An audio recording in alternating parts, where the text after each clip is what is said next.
So you were that guy that was out on the rigs, and you went all in and learned the energy industry on the back of having to put mines into these places. Yeah, we had to, because we were actually like going into wells that were being drilled. Like, we were a part of the drilling operations. We were a part of a lot of workovers that were happening on existing wells. We were building all of the piping and plumbing infrastructure to get gas from one side to the other. Like, yeah, you really started to learn a lot about it. And as the company developed, our applications moved downstream in the production pipeline. So, we started upstream at the wellhead, where we were, capturing this gas that was being flared off into the atmosphere and used it to produce Bitcoin, right? That allowed us to capture carbon credits and really do good for the environment while, producing Bitcoin, and then putting that Bitcoin onto the balance sheet of whoever the operator was, right? We took our cut, but, the well operator and these energy companies have really started to take an interest in Bitcoin as an asset class, and they realize that, it is a asset that is pegged to energy, effectively, and to energy production. But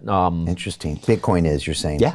That's most people wouldn't say that. Oh yeah, wouldn't even know that. Yeah, I mean, like the proof of work algorithm is inherently tied to the price of energy. Well, Michael Saylor calls it digital energy. It is, and it's the perfect, it's a perfect analogy and metaphor for what it represents, and it's also the reason it's the master asset.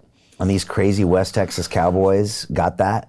Yeah, they get innovation. Some of them did, and obviously. They get money. Yeah, oh yeah, and they started to see it, right? And the interesting thing about the oil patch is you also have a lot of what I would call on-grid energy infrastructure that surrounds it, right? To power these sites, like you have these huge substations, large-scale power stations, hydro dams. Like there's so many other ways to create power besides oil, but so many of these companies are involved in the creation of power outside of just pumping oil and gas. So, they saw it coming, and the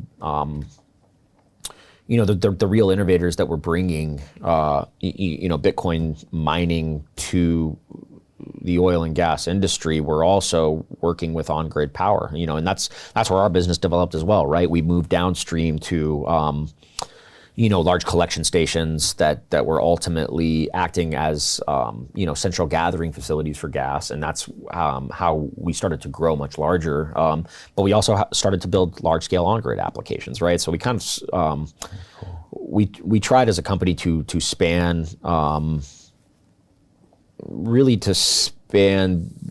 the production spectrum when it comes to energy, right? Because we want to produce Bitcoin as cleanly and as responsibly as possible, but that even.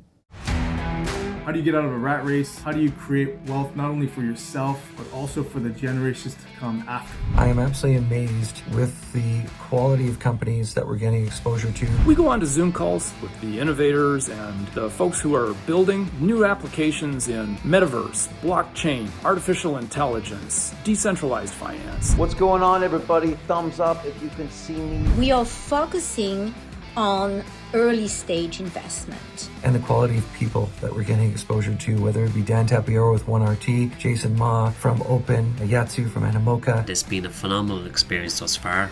It has far exceeded my expectations. We are focusing on cutting edge technologies. I view it now as the best investment I've ever made. The upside I view is unlimited. And as a retail investor, I would never get this exposure anywhere else outside of Investment Club. See you in the Investment Club. That even really was, I guess, our viewpoint when it comes to just energy production, right? Like, you want to produce energy as cleanly as possible. It's not just Bitcoin. We started to become obsessed with energy, and that's, at the time, we were hedging some of our risk when it came to producing Bitcoin by trading these natural gas futures contracts, right? So we had certain installations where we were responsible for purchasing the gas to power the mine. It wasn't, sometimes the producer would take on that risk, but sometimes as a company, especially as we grew, we were taking on that risk and just saying like, hey, we want a purchase contract for X amount of gas. We will use that gas to produce Bitcoin, and we knew that we could get, using that gas, we had to hover between 3 and 4 cents per kilowatt hour from fuel to generation, right? Like that was the sweet spot for producing Bitcoin. So, and otherwise you can't produce the Bitcoin. Otherwise, it's uneconomical. Right. Yes. So you want to buy that futures contract, lock your price in, even if there's a spike in price. That way you can keep producing Bitcoin and keep paying the rent and doing all the things to run the company. Correct. And, at the time, like the geopolitical tensions with Russia were boiling over in Ukraine, like gas started to spike, like we started to have all these like wild fluctuations in the economics of our business. And you can't get the futures in a cheap enough way or a liquid enough way. It was just like, coming from trading crypto, we were just like, as I started, we obviously started to liaise with serious traders from that industry. I started personally developing some of the trading strategies myself in conjunction, with certain brokerages and large scale trading houses. And as I started to look more closely at the industry, I'm like, what the hell is going on? This is crazy. Like, why is it costing me 6 and 7 figures to get set up to trade on the CME? Why can't I trade directly on the exchange? Why can't I arbitrage my price across 2, 3, 4, 5 exchanges like I can in crypto, right? And I'd been trading crypto for a while. I was buying Ethereum at $3. I wasn't necessarily the first into crypto, but my investments of crypto have afforded me a lot of opportunities in my life that, a lot of people don't have. So I was already a fanboy. But,